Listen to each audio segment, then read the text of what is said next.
Hello and welcome back to the daily study of the Way of Mastery. Today we continue with Lesson 2, You Create Your Experience, Section 2, What You Perceive is Communicated Always. And we're going to look at paragraphs 7, 8, and 9. And Jeshua says, Therefore, beloved friends, as we begin to focus on, to refine, to deepen, to mature in the way of the heart, it is wise to begin at the beginning. The beginning of this pathway is simply this. You are as God has created you to be. You are an infinite focus of consciousness. Your very sense of existence is nothing more than a feedback loop or feedback mechanism so that you can witness the effects of the choices you are making in the very deep, deep depth of your mind that rests right alongside the mind of God. So this first section here, Jeshua is talking about how the more we study the way of the heart, there's layers.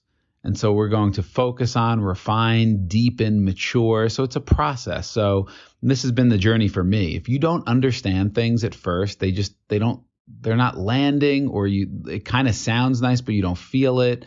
Like, it's okay.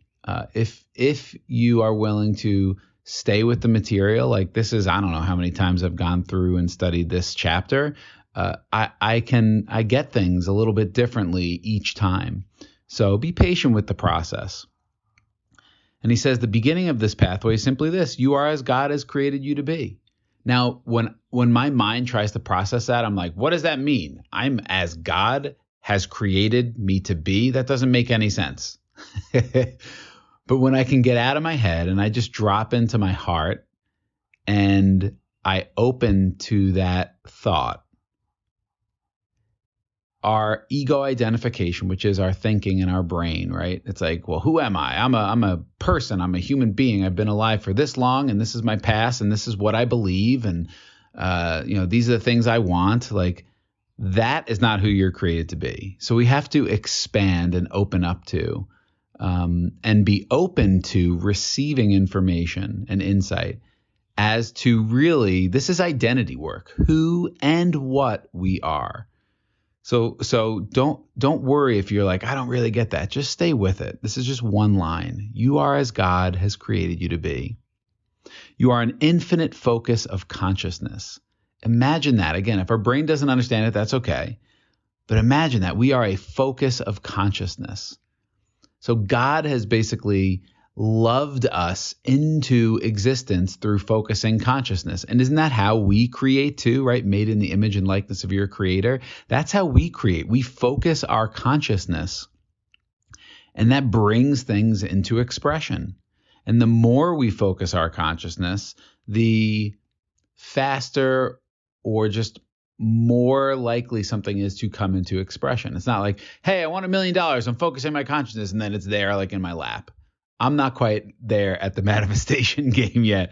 But we all know what we focus on over time tends to manifest in our physical world reality. So this is like instant pure, God loves you, you exist. And then Jeshua says, your very sense of existence is nothing more than a feedback loop so that you can witness the effects of the choices you are making in the depth of your mind that rest alongside the mind of God. So another way to think of this, because I was like, your very sense of existence is nothing. So another way to interpret this is your experience. Your experience is a feedback loop. It's a mirror for you, so that you can witness the effects of the choices you're making in the depth of your mind. So if your experience is one of lack, you're going to see out in the world, pictured back to you, experiences of lack. People that are greedy, people that don't have enough, there's not enough for you, there's just not enough in the world. Like, if that's your experience, that's just a feedback loop of what you are choosing. Again, choice. It's all choice. It's an effect of the choice that you've made in the depth of your mind.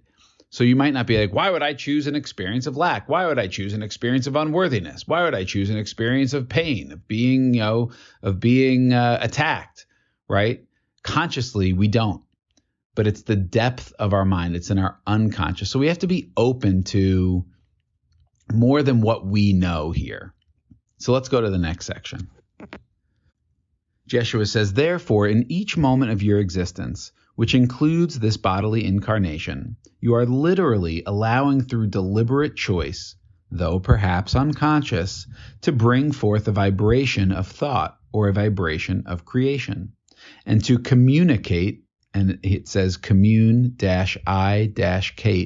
it to the world in an attempt to experience communion with all of life, with a friend, with a parent, with a child, with a beloved, with the clouds that pass through the sky, or the earth itself.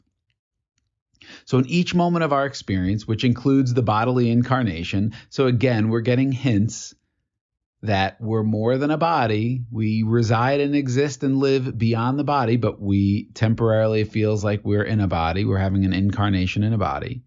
You are literally, and we all know what that word's, literally allowing through deliberate choice, though perhaps unconscious, and that's what we just said. We're choosing it deliberately, although we're not aware of it. A part of us is choosing deliberately, but we're unconscious to it, to bring forth a vibration of thought or a vibration of creation. Same thing, right? So when you're like, your thoughts are vibrations and they are creative forces. And again, the more we focus on a specific thought, the more it can materialize in the physical.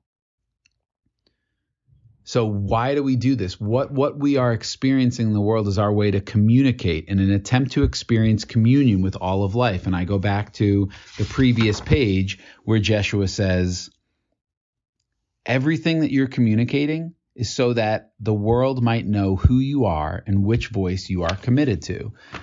So what we do in the world, the thoughts we put out in the world, the language that we use, the actions that we take, the things that we want to create, it's all an attempt to communicate, to commune with creation, that creation might know us and what we are about. And then this last paragraph, Jeshua says, each gesture, each thought, the way that the body breathes, all of these things are going on constantly, and they are communicating or revealing the effect of what you have allowed to make a home in your mind.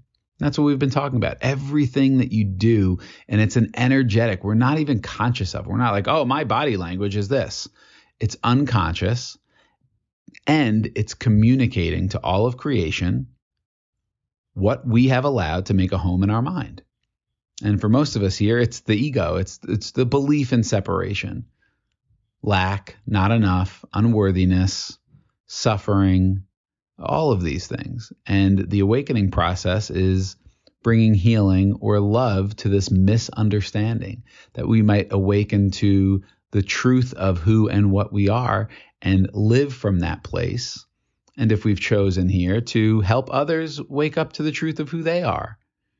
So that's why we've incarnated here. So a really beautiful section here about communication, about the power of our mind, about the nature of our reality, and a lot more to go. Again, this lesson's titled, You Create Your Experience. That's how powerful you are.